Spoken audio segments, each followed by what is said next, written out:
Bonjour tout le monde, j'espère que ça va bien. Je vous souhaite la bienvenue sur ma chaîne L'amour des empathes. Mon nom c'est Mélanie, je suis une empathe, une mentaliste, une maître Reiki et une sorcière.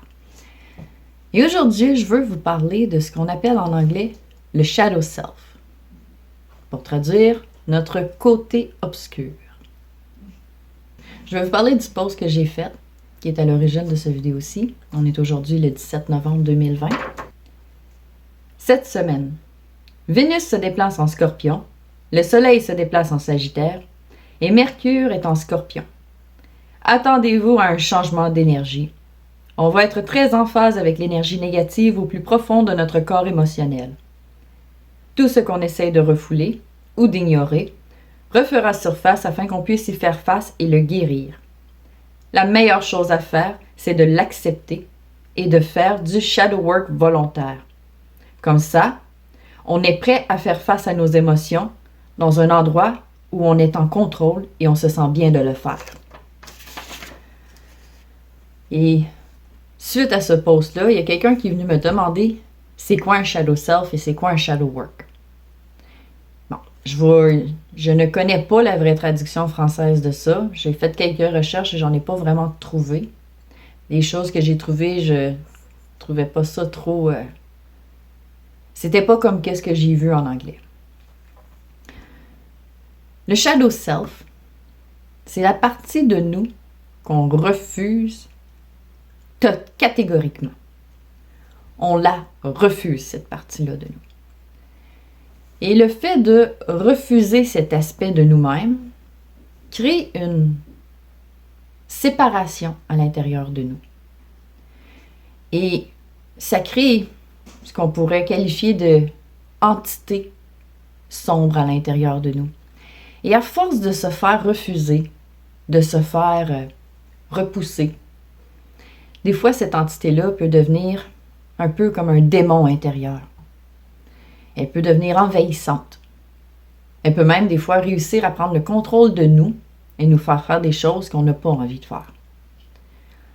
Un des meilleurs exemples que je pourrais donner d'un côté obscur, créé par un refus d'un aspect personnel, ce serait la façon dont la société enseigne aux hommes à ne pas avoir d'émotions ou à ne pas les montrer. Le fait de ne pas pouvoir vivre leurs propres émotions rend certains de ces hommes-là très froids. Et lorsqu'ils se retrouvent face aux émotions des autres, ils peuvent devenir méchants. Et c'est pas parce qu'ils veulent être méchants.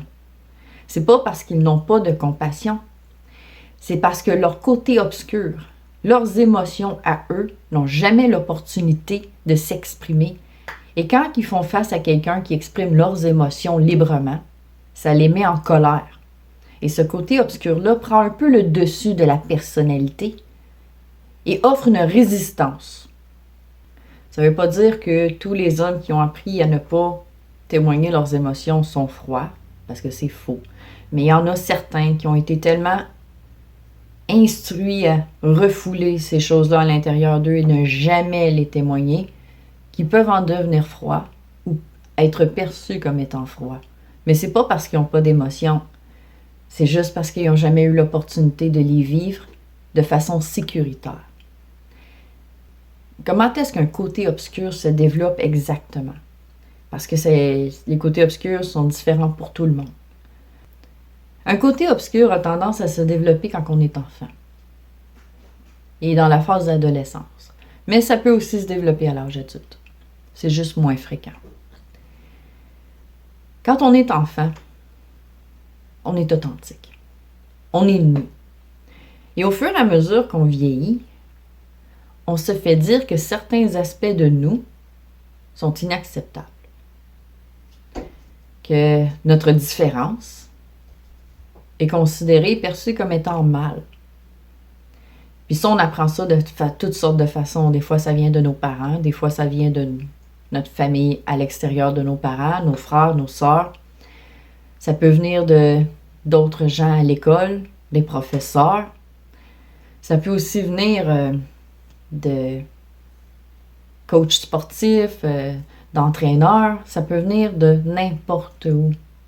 Ça peut aussi venir de nous-mêmes. On décide d'exprimer notre authenticité et on fait rire de nous par tout le monde. On peut décider de se réprimer par nous-mêmes et de dire plus jamais. Et quand on fait ça, ça fragmente notre identité. Pas notre esprit, ni notre âme, parce qu'ils sont à l'extérieur de nous, mais notre identité physique se retrouve fragmentée et incapable de s'exprimer. Et à force de ne jamais pouvoir s'exprimer, ce côté-là de nous finit par développer sa propre personnalité. Il finit par prendre une forme de vie à l'intérieur de nous et devient une petite voix qui nous harcèle, qui nous torture, qui nous rabaisse constamment. Et des fois, cette petite voix-là peut réussir à prendre le contrôle de nous et nous faire des actions ou dire des paroles qu'on regrette instantanément. Et on ne comprend jamais pourquoi ni comment ça s'est produit. Donc, le travail de côté obscur, quand on parle de travailler et de réintégrer notre côté obscur, on parle de aller chercher cette identité-là à l'intérieur de nous. Se faire pardonner par cette partie-là de nous qu'on a rejetée. Parce que cette partie-là n'est pas juste en colère vers les gens extérieurs. Elle est en colère contre nous. Et c'est pas facile de demander pardon à l'aspect à l'intérieur de nous à qui on a refusé de faire partie de nous. C'est difficile de lui faire face. C'est difficile de lui demander pardon. Mais c'est tellement facile de l'obtenir. Cette partie de nous à qui on refuse la lumière, à qui on refuse de porter attention, à qui on refuse de donner de l'amour, attend juste ça qu'on change d'idée. Elle attend juste ça qu'on revienne la chercher pour la réintégrer avec nous. Et dès qu'on va la chercher, dès qu'on lui dit « Je m'excuse, je t'aime, reviens à moi, je suis incomplète sans toi », c'est instantané, elle se ressoude à nous et automatiquement, on est reconnecté. On redevient entier. Il y a beaucoup de gens qui s'imaginent que ce côté obscur-là en dedans de nous sont des entités qui sont extérieures à eux. Il y en a même qui croient que c'est des démons qui auraient supposément la permission, je ne sais pas trop où, de rentrer dans notre corps et prendre possession de nous. En tant que sorcière, c'est ce qu'on m'a appris dans mes débuts. Là, je dirais à peu près une dizaine d'années de ça. J'ai commencé à réaliser que ça faisait plus ou moins de sens et à chercher d'autres réponses à cet enseignement-là. Mais le premier enseignement que j'ai eu, c'est ça. Il y a plein de rituels qui existent pour exorciser les gens. Mais ça marche jamais. Ou si ça fonctionne, c'est temporaire. Parce que tout ce que le rituel fait ou accomplit, c'est de créer une fausse illusion, une fausse perception qu'on est guéri. Donc, pendant un certain temps, on se sent guéri, jusqu'à temps qu'on perde le contrôle de nouveau. Comment on fait pour réintégrer notre côté obscur? Comment qu'on fait pour apporter la lumière et faire en sorte que ce côté-là de nous refasse surface? Bien, on peut faire de l'introspection, du travail personnel, apprendre à se connaître. Ça, ce serait la première étape. Mais pour accélérer les choses, pour faire en sorte que ça aille plus vite, on peut faire des méditations par rapport à ça. Personnellement, pour ce genre de méditation-là, je n'aime pas utiliser les méditations YouTube parce que ce sont des méditations contrôlées par le temps. Et ça fait en sorte que quand je réussis à connecter avec mon côté obscur, la fin de la méditation à l'embarque, on me sort de la transe. Personnellement, je n'aime pas du tout ça parce que le temps est contrôlé. Et quand on fait affaire avec notre côté obscur, on fait affaire avec une partie de nous qui a pris son identité propre et avec qui on a besoin de communiquer. Donc moi, ce que je préfère faire et que j'ai fait dimanche, qui s'est avéré extrêmement difficile d'ailleurs, pour pouvoir faire face à mon côté obscur, le réintégrer. Ce que moi j'utilise, c'est un rituel. Je vais le laisser dans la description de cette vidéo-ci s'il y en a que ça intéresse de l'essayer.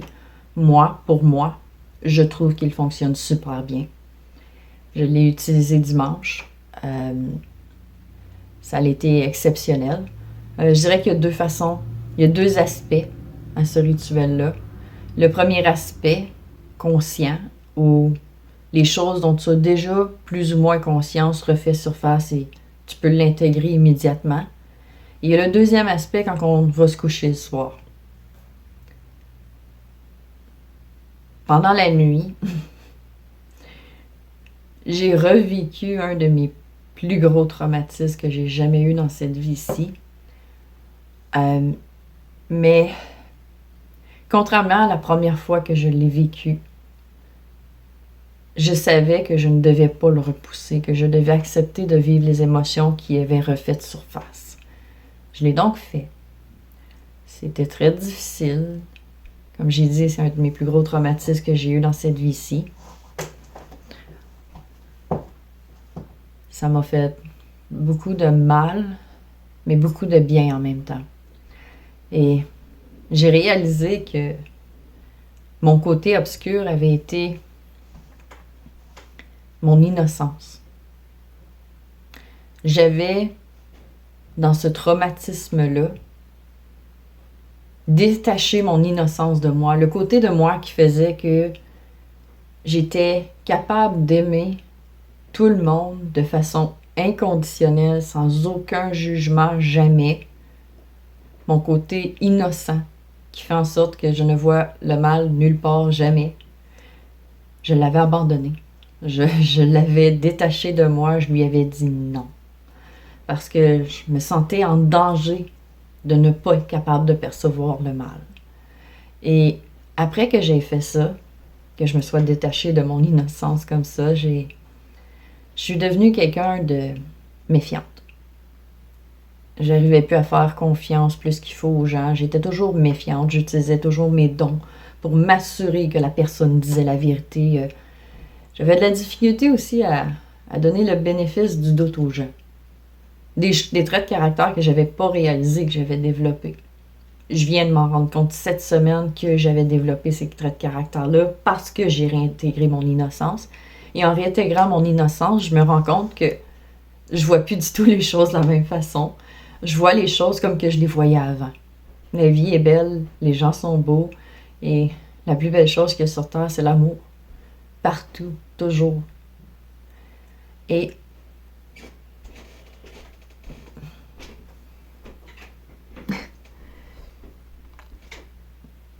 c'est sûr que je trouve encore ça un peu difficile en ce moment. Parce que la blessure que j'ai subie, qui a fait que j'ai décidé de me détacher de mon innocence, a refait surface. Elle est à vif et j'ai besoin de la guérir. Donc des fois, ça me fait pleurer. Des fois, ça me fait douter un petit peu de mon choix. Mais à la fin de la journée, je sais que j'ai fait la bonne chose et je suis tellement contente, je me sens tellement bien de revoir la vie avec mes yeux d'enfant comme que j'étais capable de le faire avant, que je préfère me sentir triste et pleurer la tristesse que j'avais refoulée toutes ces années passées-là que de juste l'oublier. Puis c'est ce que le shadow work, le travail de la réabsorption de notre côté obscur est. Il faut accepter de vivre la douleur, l'humiliation, la peine, la souffrance, la trahison qui nous a poussés à nous séparer de notre côté qu'on a détaché de nous pour pouvoir le réintégrer. Parce que c'est pas en refusant qui on est qu'on va réussir à être en sécurité. C'est pas en se fragmentant qu'on va réussir à être heureux. C'est pas en refusant d'être qui on est réellement, qu'on va réussir à être ce qu'on veut devenir, à accomplir nos rêves et à se sentir bien dans nos accomplissements. C'est au contraire en développant la force de résister à l'abandon de nous qu'on va devenir qui on est supposé être, qui on veut être et qu'on va être réellement, authentiquement heureux et accompli. Notre côté obscur n'a rien de méchant. Notre côté obscur n'est pas quelque chose de mal. C'est juste une partie de nous qui a besoin d'être aimée. C'est juste une partie de nous qui cherche à être acceptée, à revenir à la maison, à refaire partie de notre personnalité intégrale. Pourquoi est-ce qu'on se fait autant de mal à nous-mêmes? Habituellement, c'est parce qu'on cherche à se protéger. On se sent en danger pour une raison quelconque et on cherche à se protéger. Et on s'imagine que la meilleure façon de se protéger, c'est de ne plus faire l'action, dire la parole ou ressentir l'émotion qui nous a fait sentir en danger. Mais en bout de ligne, tout ce que ça crée, c'est de nous faire plus de mal que qu'est-ce qu'on avait subi lorsqu'on s'est senti en danger. Et en ce moment, les énergies universelles nous font travailler sur notre côté obscur, nous faire remonter toutes ces énergies-là à la surface parce que la prochaine pleine lune, c'est une éclipse. Et pendant cette éclipse-là, il y a beaucoup de gens qui vont se réveiller encore plus. Même ceux qui sont déjà réveillés, vous allez atteindre le prochain niveau d'éveil. Parce que l'éveil, c'est quelque chose qui va se produire à maintes et maintes reprises tout au long de notre vie. Moi, ça fait plusieurs éveils que j'ai. Toute ma vie, j'ai eu des éveils à des nouvelles choses. Mon frère, qui est aussi spirituel et sorcier que moi, lui aussi arrête pas d'avoir des éveils. Et tous les gens spirituels avec qui je communique, avec qui je parle, mes associés qui m'aident à m'occuper du groupe, eux autres aussi ont eu plus qu'un éveil. Le fait de s'éveiller, c'est plus comme un bloc appartement. Ton premier réveil, c'est que tu viens d'atteindre le premier étage. Une fois que tu as fini d'explorer l'étage au complet, il y a un nouvel escalier qui apparaît qui te permet d'aller au deuxième étage si tu veux.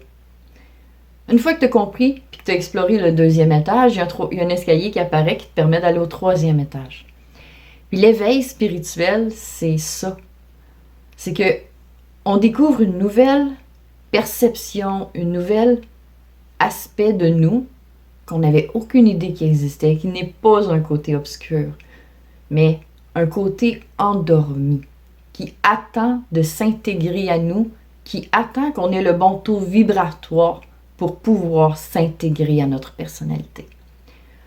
Et il y en a plusieurs parties de nous comme ça qui sont endormies et qui attendent que ce soit le bon moment pour pouvoir se réveiller et venir s'intégrer à notre personnalité.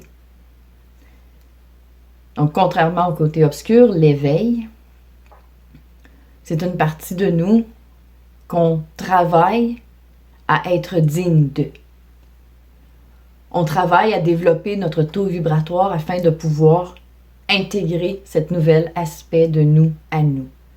Mais on ne peut pas faire ça tant aussi longtemps qu'on n'a pas réintégré tous nos côtés qu'on a rejetés. On ne peut pas faire entrer un nouvel aspect de nous tant aussi longtemps qu'on n'a pas ramené tous les aspects d'avant. Et en ce moment, les énergies sont propices à ce développement-là, à cette réintégration-là, parce qu'il y a bientôt des énergies d'éveil qui s'en viennent vers nous. Le 30 novembre, on a une éclipse lunaire. Les éclipses lunaires, ça apporte l'éveil en dedans de nous. Et il y en a une autre, le 30 décembre aussi. Donc, en ce moment, c'est plus important que jamais de prendre la peine d'aller à l'intérieur de nous, de surmonter nos peurs de ce qu'on s'imagine être des démons, afin de voir la vérité, que ce ne sont que des aspects blessés, torturés, rejetés en manque d'amour, qui ne cherchent qu'à être aimés et reconnus. De se pardonner à nous-mêmes de les avoir rejetés et ensuite de les réintégrer. Parce que quand on redevient entier, ce qu'on est, c'est la plus belle chose qu'il n'y a pas. Il n'y a rien de plus beau que l'authenticité et la différence de chaque être humain sur Terre. Tout le monde est différent et c'est la plus belle chose qu'il n'y a pas. Puis quand tout le monde va avoir réintégré leur côté obscur, la diversité, la beauté de la race humaine va être tellement merveilleuse que je ne crois pas qu'il y a de mots pour exprimer la beauté que notre espèce va être. Mais c'est difficile de faire face aux choses qui nous ont fait peur pendant tant d'années. C'est vrai. C'est absolument vrai que c'est difficile.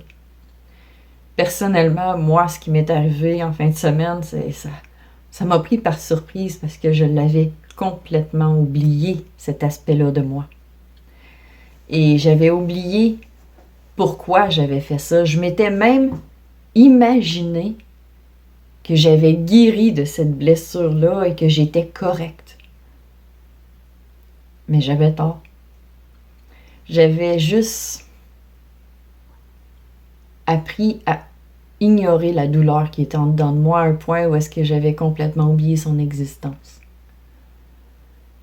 Et quand je me suis réveillée ce matin-là, j'étais tellement déboussolée. Mais ça en valait la peine.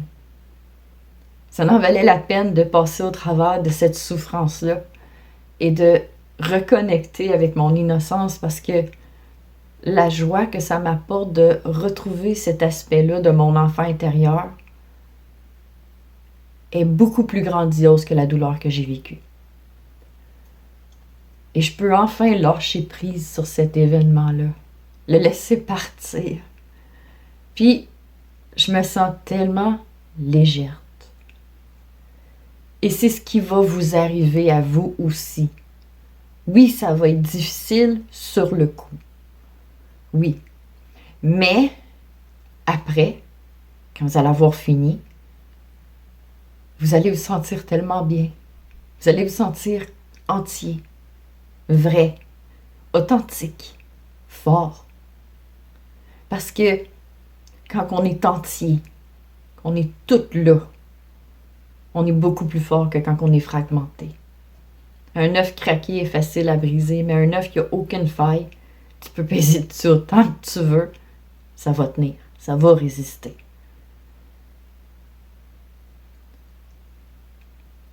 Et je tiens à préciser que en ce moment, le fait de travailler avec notre côté obscur et de le réintégrer, c'est plus ou moins optionnel. Comme j'ai dit dans certaines vidéos précédentes, on existe à 3 niveaux simultanément, notre âme, notre esprit et notre corps. Notre âme est venue s'incarner sur Terre pour vivre l'ascension avec la planète. De par notre naissance, nous avons accepté de faire cette action-là. Donc, on le fait volontairement, avec contrôle et de façon pas mal plus facile, ou on le fait de force, quand ça nous pète d'en face, de façon extrêmement difficile.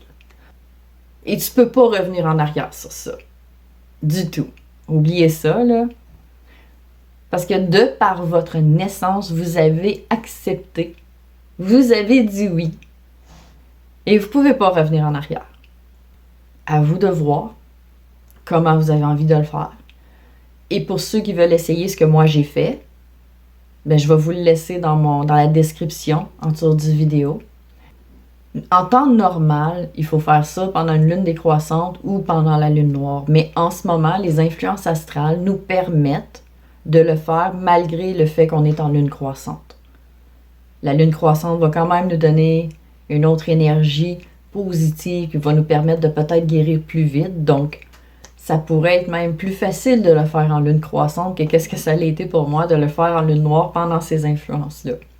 Parce que la lune noire, c'est une énergie d'introspection. La lune croissante, c'est une énergie de guérison, de création. Alors que la pleine lune, c'est une énergie de puissance et de création ultime. Et la lune décroissante, c'est une énergie de bannissement et de guérison. Donc, je vous laisse à vous le choix de faire ce que vous croyez être le meilleur pour vous. Et je vous souhaite tout le bonheur du monde parce que vous le méritez. Tout le monde le mérite. C'est ce qui termine mon vidéo d'aujourd'hui. J'espère que ça vous a plu. Puis, souvenez-vous de toujours utiliser votre discernement et écoutez toujours votre cœur. Parce que votre cœur en sait pas mal plus que votre ego. Vous aimez mon vidéo? Merci de partager, liker, commenter et surtout de vous abonner. Merci.